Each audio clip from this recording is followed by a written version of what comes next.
ভিডিওর টাইটেল এবং থাম্বনেল দেখে ইতিমধ্যে আপনারা অবশ্যই বুঝতে পেরেছেন আজ আমি কোথায় যাচ্ছি। হ্যাঁ, ঠিকই ধরেছেন, আজ আমি যাচ্ছি পার্ক স্ট্রিট সিমেট্রিতে। কলকাতার টপ 10 ভিজিটিং প্লেসের মধ্যে এই সাউথ পার্ক স্ট্রিট সিমেট্রি অন্যতম। বহু বিশিষ্ট ব্যক্তিকে সমাধিস্থ করা হয়েছে এই জায়গায়। প্রায় 8 একর জায়গা জুড়ে অবস্থিত এই পার্ক স্ট্রিট সিমেট্রির ইতিহাস এবং বর্তমান অবস্থায় আজ আমি আপনাদের সামনে তুলে ধরব। তাই ভিডিওটি একটু স্কিপ না করে সম্পূর্ণ দেখতে থাকুন। কলকাতার মাদার টেরেসা সরণিতে অবস্থিত সাউথ পার্ক স্ট্রিট সিমেট্রিতে আসতে হলে আপনাদের আসতে হবে পার্ক স্ট্রিট মেট্রোর 3 নম্বর গেটের পেছনে পার্ক স্ট্রিট ক্রসিং এ। সেখান থেকে ডান দিকের রাস্তাটি ধরে মিনিট 15 হেঁটে গেলেই আপনি পৌঁছে যাবেন সাউথ পার্ক স্ট্রিট সিমেট্রিতে। অথবা আপনি মল্লিক বাজারে নেমেও আসতে পারেন, সেখান থেকে হাঁটা পথে লাগবে 2 মিনিট। সিমেট্রিতে ঢোকার প্রবেশ মূল্য জনপ্রতি 20 টাকা, আর সঙ্গে যদি ক্যামেরা থাকে তাহলে 50 টাকা।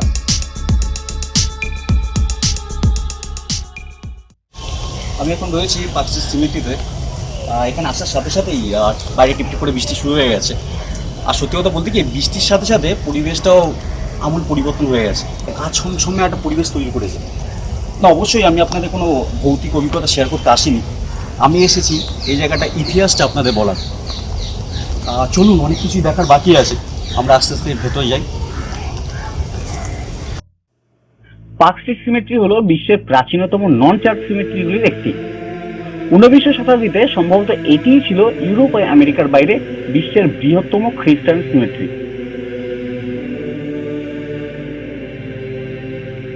ইন্দো-গথিক স্টাইলে তৈরি সিমেট্রি চালু হয়েছিল 1767 সালে এবং এই সিমেট্রিতে প্রায় 1600 বেশি সমাধি আছে। 1830 সাল পর্যন্ত এটি ব্যবহার করা হয়েছিল। বর্তমানে এই জায়গা রক্ষণাবেক্ষণের দায়িত্ব আর্কিওলজিক্যাল সার্ভে অফ ইন্ডিয়ার হাতে। ইংরেজরা ভারতে আসার পর নানা রকম রোগে আক্রান্ত হয়ে মারা যেতে থাকেন। সেই সময় শহরের প্রাণকেন্দ্রে অবস্থিত পুরনো গোরস্থান থেকে চাপ কমাতে এই গোরস্থানটি চালু করা হয়। কিন্তু কিছুদিনের মধ্যেই এই জায়গাটি ভর্তি হয়ে যাওয়ায় 1785 সালে পার্ক স্ট্রিটের উত্তর অংশ পর্যন্ত এই গোরস্থানটিকে প্রসারিত করা হয়।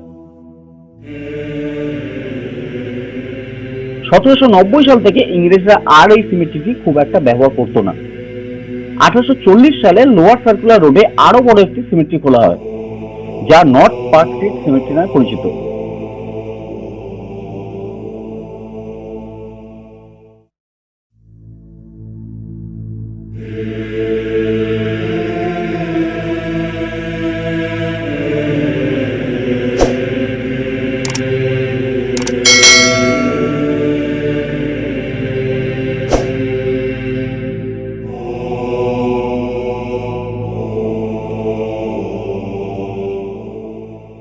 বহু বিশিষ্ট ব্যক্তিকে সমাধিস্থ করা হয়েছে এই সাউথ পার্ক স্ট্রিট সিমেট্রিতে।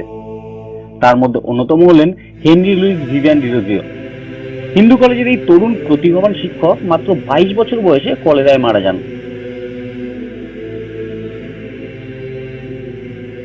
এছাড়াও আছে স্যার উইলিয়াম জোনসের সমাধি।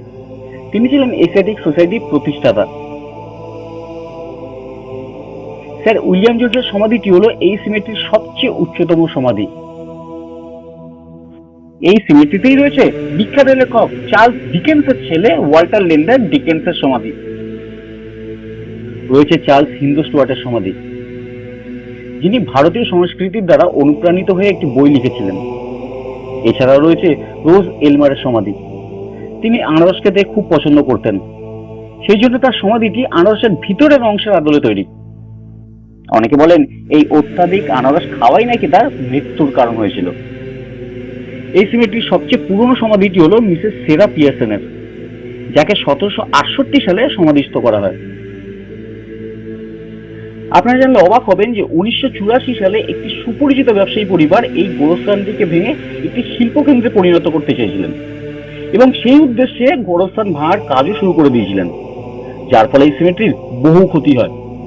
চার্লস স্টুয়ার্টের সমাধি ধ্বংস করা হয়, যা পরে পুনরুদ্ধার করা হয়েছিল। ডিরোজিও সমাধিও ভেঙে ফেলার কাজ শুরু হয়েছিল, তবে তখন কলকাতা হাইকোর্ট হস্তক্ষেপ করে এবং নির্মাণ কাজ বন্ধ করার আদেশ জারি করে।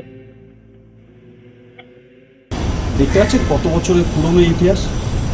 1809, প্রায় 213 বছর। ভাবা যায়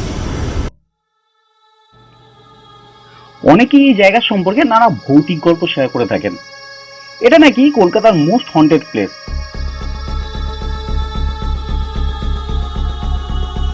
সত্যি কথা বলতে কি, আমারও একটু ভয় ভয় লাগছিল, তবে তা অতি প্রাকৃত কোনো কিছুর জন্য নয়।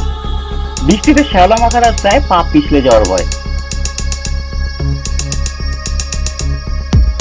এই জায়গাটি খুবই নিরিবিলি, আর টিপ টিপ বৃষ্টির সহযোগে বিশ্বাস করুন কল্পনা শক্তিকে এক অন্য জগতে নিয়ে যাওয়ার চেষ্টা করেছিলাম, কিন্তু সৌভাগ্য বা দুর্ভাগ্য যাই বলুন না কেন, আমি কিন্তু অস্বাভাবিক কোনো কিছুই অনুভব করিনি। আমি অনুভব করেছি 255 বছরের ইতিহাস, শ্যাওলা মাখা রাস্তার গন্ধ, পাখিদের কিচিরমিচির, আর প্রায় 65 রকম গাছেদের উপস্থিতিতে বেশ কিছুটা নিস্তব্ধতা।